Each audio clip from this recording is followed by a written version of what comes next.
for Minnesota, I think, because they had an offensive hole at point guard with Ricky Rubio. Rubio was a much better defensive player, a mildly better passer.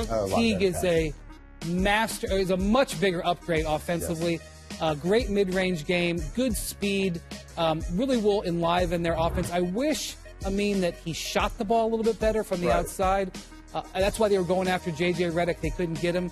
But all in all, a major upgrade. This should be an offensive force next year. And most importantly, at the end of the game, they don't have to worry about Andrew Wiggins taking free throws, which he always misses, and Ricky Rubio being left open to not make shots. To not take shots. I think that's a huge part of what Rubio's downfall. If you remember what we thought of him as a 14-year-old first popping on the scene in international play, thinking that this guy was going to be the next Jason Kidd. But that mental block, it's not so much that he's a bad shooter and a bad scorer. He's gun shy. It became almost like the yips for him. And so what ends up happening is Minnesota over the last 3 years, I wish I could quote the stat exactly, someone had pulled it up. How many games decided by one possession or less did they fall short in? Let me tell you, a lot of those games, Ricky Rubio was standing by himself out there. Not even saying they weren't even guarding him wasn't even a fair way to assess it. They were treating him as if they only had 4 men on the court. Or even worse, when he does have the ball and they just keep backing up, and he did occasionally, like 1 out of every 15 times, make a shot. Yeah. He made and a the other thing about shots. Minnesota, this was the last time that they could really take a big swing in free agency. And they've still got money left. Yeah, and they still got money have left. $16 million left. And because after this is when they're going to start extending Wiggins. I think that probably comes later this summer as soon as they're done with free agency. This team's going to start getting expensive. Yep. But I think in a way, it kind of makes more sense to me if they're more reasonable going for shorter-term deals than, let's say, going all in on Paul Millsap, who I don't know if it makes a huge difference on them, and especially if they have to pay him when he gets a little older. Well, and also Minnesota, the biggest free agent acquisition actually came via trade. Jimmy Butler. Huge deal for them. After the break, we will discuss if teams who trade away any stars are getting enough in return. Speaking of Jimmy Butler. Remember and DeMarcus. Everybody liked Buddy Hield? Buddy Hield, big star. Well, Vivek Ranadive likes him. I don't know. Victor Oladipo. All-stars are moving, and young guys are coming back. On ESPN. I'm going to run home and go watch that. That's going to be a good fight. You've been hyping it, man. 38 years old. He's still fighting. Manny Pacquiao, he still got it, though. Yeah. All right. Pac-Man. Well, he had as much money as John Wall has been offered. Oh. And he's still fighting. But John Wall has not taken that $170 million that Washington offered their all-NBA guard and that Supermax contract extension. But according to a report, Brian, Wall wants some time to talk it over with his family and his agent before making a decision. Should he accept or take that Supermax contract? What is he waiting for, Brian? I don't get it. Well, the word is that it's not really about what the Wizards do in free agency this summer, that there's more things he has to consider. But having said that, I think it would be a good idea for the Wizards to be active in free agency. They met with Otto Porter last night. David Falk is one of the oldest, most experienced agents in the NBA. The way he rolls, he meets at midnight. Oh, yeah. And he likes to close a deal at 1 a.m. And he looks at you and he says, "Do you have a copy of The Bald Truth?" You told my joke, Ramona. Right? Every time you get on the phone with David, "You got my book? Have you read my book?" Yes, and I have read that book, and David is very complimentary to himself. Yeah. But it's a great book. And they emerged from that meeting without a contract. So he is restricted, and Otto Porter, if he gets an offer, and I can kind of see what the Wizards are doing here. We just talked about the market was tightening up. But I'm sure John Wall would like to see Otto Porter retained. You think it's hard for 30-something veterans? Try being a restricted free agent right now, trying to get an offer sheet. Well, I think the one thing you got to remember is teams like Philadelphia have a ton of cap space. Brooklyn have a ton of cap space. Philadelphia spent most of it now. Well, they still have some left. Brooklyn has some. The Lakers have some. Sacramento. Sacramento has Brooklyn, some. to me, we see Sean Marks do this last summer. I'm going to keep throwing darts. Yep. And one of these darts is going to hit, and someone's going to balk on matching. And so that's what you're fighting against if you're the Wizards, because we could say the market is dried up. Yep. The old NBA adage is what? It only takes one. They say that about dating, too. Expletive deleted. Yeah, there you go. Only takes one. So you can say, oh, the market's dry, and then some guy rolls up and say, here you go, Otto Porter, full max. Let's go.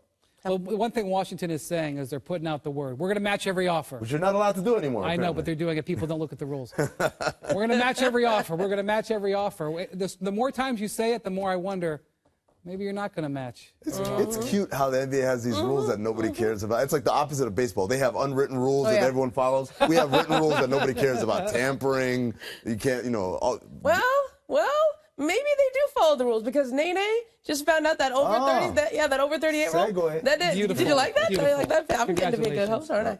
Hey, Nene had a deal, and then he didn't. According to the undefeated Mark Spears, turns out that Houston was not permitted to offer Nene a 4-year deal, so they countered with a 3-year contract that Nene has not accepted.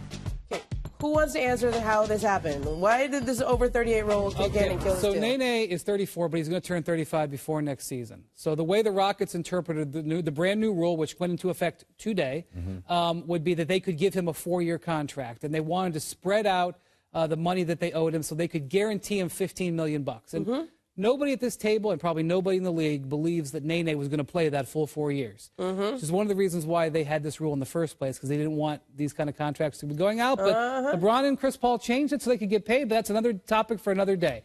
So Nene thinks he's going to get this 4-year offer. He didn't care about the years. He cared about how much money. $15 million. That's what he heard. $15 million to play for the Rockets for the rest of my career.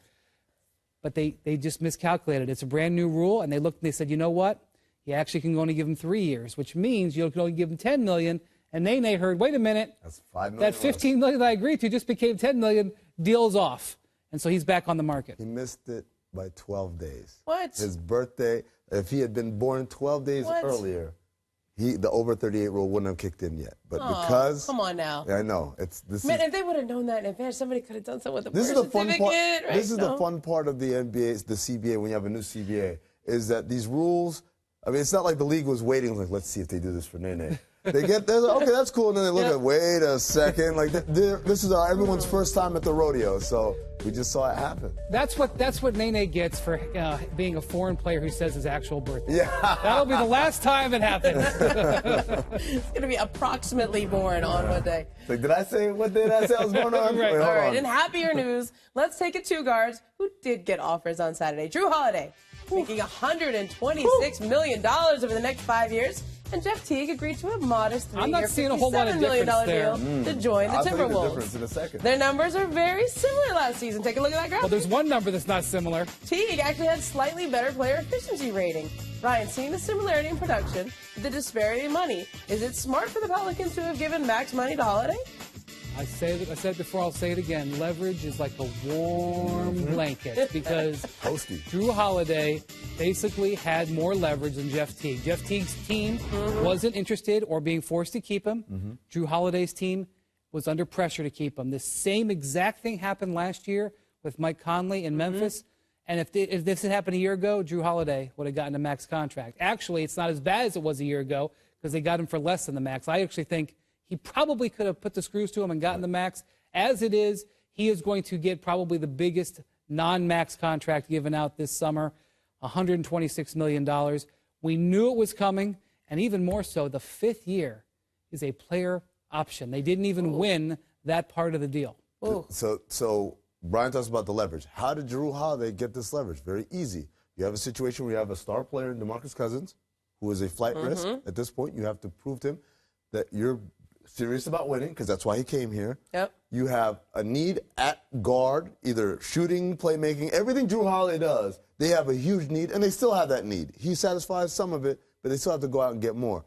But here's the kicker. If he had left, they'd have about $11 million in cap space. Right. If you say, all right, go ahead, take money anywhere, we'll find someone else. Who's coming reasonably? Darren Collison, maybe? But that's a huge gap. Yeah. I'm talking about someone who's close enough, like we said, like Teague. Well, Teague got 19, right? So you start to look at what are my options if I don't bring him back, and there are none. Point guard was a tough market. And this is where you look at what they did last year. You look at those 2 years, contracts 3 years. Throughout last summer. Omar Sheik. This is why. Solomon Hill. Etuan Moore. There are a bunch of these deals that New Orleans did along the way that really didn't have a lot of foresight. We're just kind of, let's do something to do something, and it's come back to bite them in the rear end. By the way, Woj reported that this deal has $25 million in bonuses. Now, I don't know what those bonuses are, but should the Pelicans go on a magical run, this could be a $150 million deal. But I'll talk about Teague. It's a nice move, even though it's an expensive move, it's a nice move for Minnesota, I think, because they had an offensive hole at point guard with Ricky Rubio. Rubio was a much better defensive player, a mildly better passer.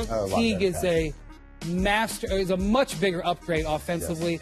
Great mid-range game, good speed, really will enliven their offense. I wish, that he shot the ball a little bit better from the outside. That's why they were going after J.J. Redick. They couldn't get him. But all in all, a major upgrade. This should be an offensive force next year. And most importantly, at the end of the game, they don't have to worry about Andrew Wiggins taking free throws, which he always misses, and Ricky Rubio being left open to not make shots. To not take shots. I think that's a huge part of what Rubio's downfall. If you remember what we thought of him as a 14-year-old first popping on the scene in international play, thinking that this guy was going to be the next Jason Kidd. But that mental block, it's not so much that he's a bad shooter and a bad scorer. He's gun shy. It became almost like the yips for him. And so what ends up happening is Minnesota over the last 3 years, I wish I could quote the stat exactly, someone had pulled it up.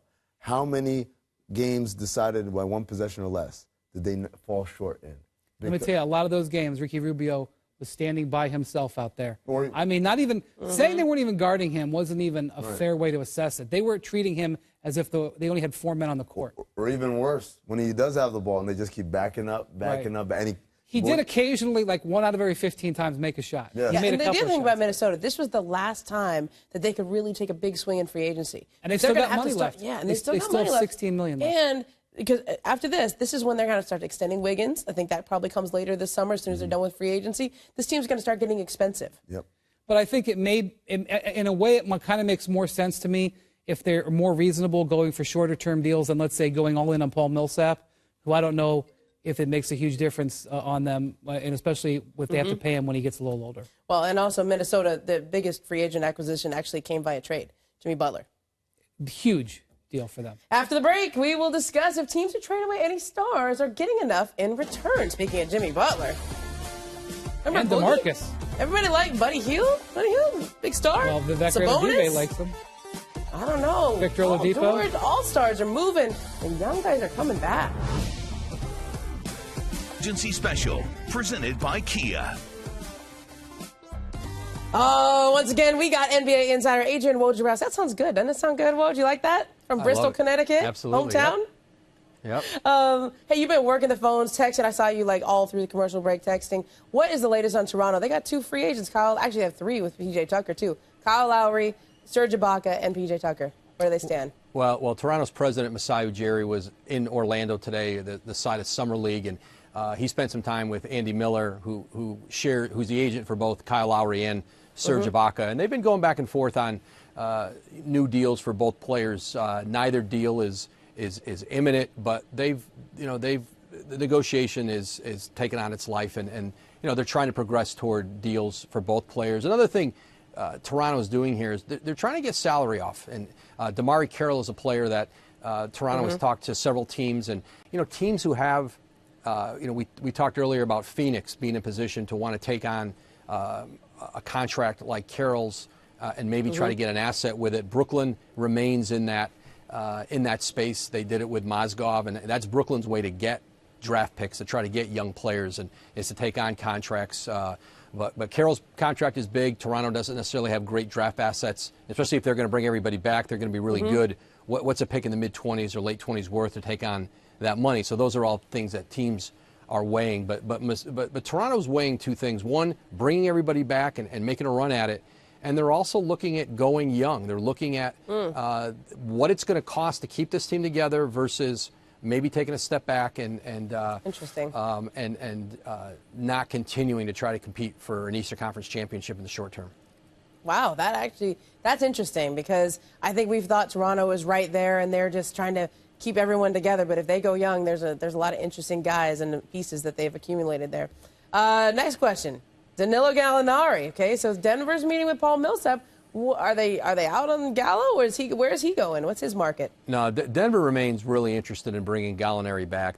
He opted out financially. It's a great. It allows him to get into free agency, and he can re-sign obviously on a longer deal. But what Tim Connolly, Mike Malone, and Denver have always loved about Gallinari is he was a player who really liked being there, and a really good player who liked the community, liked living there. And when they have those players, they want to try to keep them. But what's going to be, I think, their greatest test here are going to be the Clippers. The Clippers have a meeting scheduled for tomorrow with Gallinari in L.A., and the Clippers are going to be aggressive in their presentation. We've seen their creativity, and these free agent presentations. And they're going to be aggressive financially. And they're going to have to get some money off to get into the range it's going to take to get Gallinari. It may break right for him based on what happens elsewhere in free agency. If Gordon Hayward doesn't go to Boston, Gallinari is in play there potentially. But he could be in that neighborhood of $17, $18, $19 million a year. And the Clippers have tried to get at Gallinari in trades in recent years, and now that they have a chance at him in free agency, they're being really aggressive right now. Okay, so if the Celtics strike out on Hayward, I heard you mention Gallinari as a backup plan. What would they think? I mean, were they as surprised as everybody else was that Paul George ended up moving to Oklahoma City? And did they see that coming at all? Well, sources told me involved in that process that Indiana went back to Boston before they did the deal with Oklahoma City and wanted really a offer. And Boston never, I was told, gave them a real offer to take and consider. They had talked about Marcus Smart. They had talked about Jay Crowder. And those were young players that I was told Indiana had interest in with multiple picks, whether that would be 2 picks, 3 picks.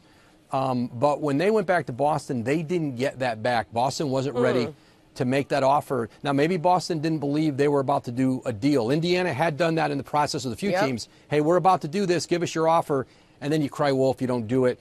And that's part of negotiations. But in the end, Indiana didn't really have something to consider, and that's when they pulled the trigger and did the OKC deal. Well, this is obviously we'll be dissecting the trades and the not trade that happened with Paul George for this summer, and then probably again as we head into next summer. Thanks for joining us. Get back to work, and then at some point get some sleep. Thanks, guys. Thanks. Trying to imagine what the shirt would be for the Clippers for Gallinari. Would it have like Da Vinci, Michelangelo? No, stop. You can't do it. Marco Polo. If they do that, I'm out. I'm out on the Clippers if they do that. Come on. Come on now. Hey, what is better than a GM having as many as 8 first-round picks over the next 4 drafts? If you're Danny Ainge, nothing. Well, there have been reports of the Celtics deals that never materialized. There's a growing sentiment that Boston's GM doesn't want to part with all of his draft picks. I mean, is it fair to criticize Ainge for hoarding his picks? I got you like my visual? Yeah, no. Yeah. I got to quote one of my favorite players, David West, and say, the Egyptians taught us you don't get buried with it. They can bury you with it, but you can't do anything with it afterwards. Yep. I don't know what he's waiting for. Really? Look, I get, for the Paul George situation specifically, I get it. Because the timing, as we've talked about, was you have to secure Gordon Hayward first and then do a Paul George deal. The other way around doesn't quite work math-wise as far as having the cap space to do it. So I get that one. But just overall reticence, like, I don't know, because as we talk about all the time, on some level, the value of the pick, much like a new car, when you drive it off the lot, instantly goes down. As soon as I use the pick to take Jason Tatum, it's just not as sexy as saying, I'll give you the number 3 pick in the draft, even though they're one and the same.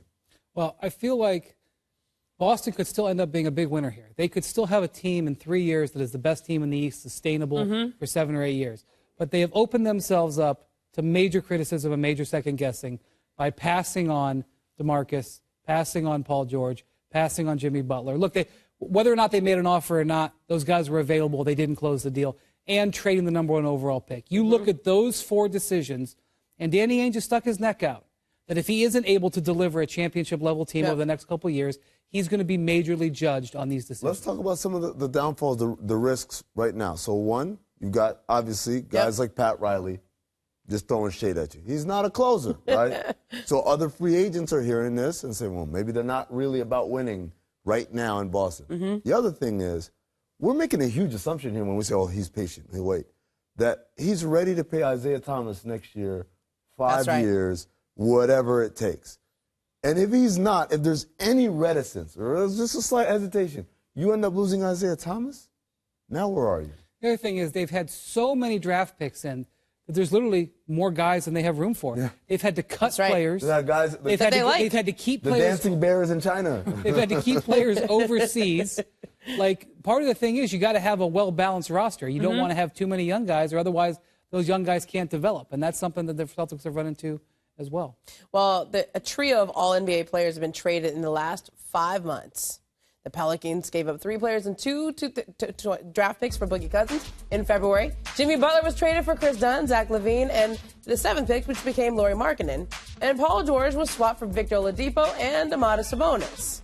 Just doesn't seem like a lot, well, right? take a look at that Jimmy Butler thing. Now, one thing to point out, the Bulls also sent the number 16 pick in that. Why? So that's important to see. But the Bulls got destroyed for their trade. Those are all-stars. Those are all NBA players. Yeah, but I'm just saying the Bulls got destroyed for their trade. Now look at what the other teams got. How do you feel about the Bulls trade now? They got still think they should be destroyed. Okay. Why are you giving up a pick to a team that has announced to the world we're done with our youth movement? Okay, that's fine. I'm just telling you, look what they got back. Look what they're holding. Do you like what the Kings are holding? Do you like what the Pacers are holding? Or like what the Bulls are holding? Which do you like the best? All of those, they're not exactly created equal, though, because Jimmy Butler had 2 years on his deal. Thank you. Right? Paul George has said he's about to leave, and he's about to go to the Lakers. And he's told you where he wants to go. There's not like I don't want to be in Indiana, but maybe I'll stay with you. No, but he wants to be in L.A. Part of the Bulls' decision was to execute the Jimmy Butler trade now because they didn't want to get into the Paul George situation or the situation that they had with DeMarcus Cousins where he had a year and a half left. I'm just saying the Bulls have gotten destroyed for their trade. I mean, Kevin Pelton, our analyst who analyzed everything, he gave him an F. But Brian, I'm just saying, take a look. I don't think he's ever given an F. Just because someone else messed up even worse doesn't mean, guess what? Guess I didn't mess up.